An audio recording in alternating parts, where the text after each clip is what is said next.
Flower arrangement na sulit dahil nagtatagal. Pero di yan paper flowers, dried o preserved. Swak na alternatibo ito kung plantito o plantita ang pagbibigyan nyo. Panoorin sa report ni Katrina Son. Hindi lang basta-basta terrarium, kundi nilagyan ng flower arrangement. Ang konseptong ito, nabuo raw ni Michael Rafael Luis Manes, isang terrarium artist, at kanyang fiancé na si Maria Lourdes Ilas. Naisipan po namin siyang ilagay sa glass bowl. It's like a mini ecosystem. We have decided po to include preserved plants and flowers po as substitute to traditional flower bouquet.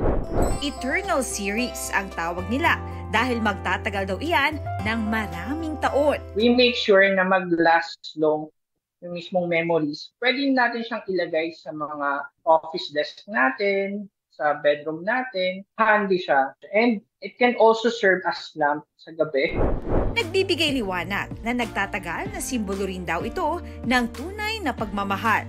Katrina Son, nagbabalita para sa GMA Integrated News.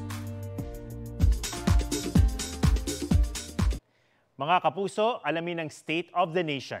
Mag-subscribe sa GMA Integrated News sa YouTube. Sa ating mga kapuso abroad, samahan nyo kami sa GMA Pinoy TV at sa www.gmanews.tv.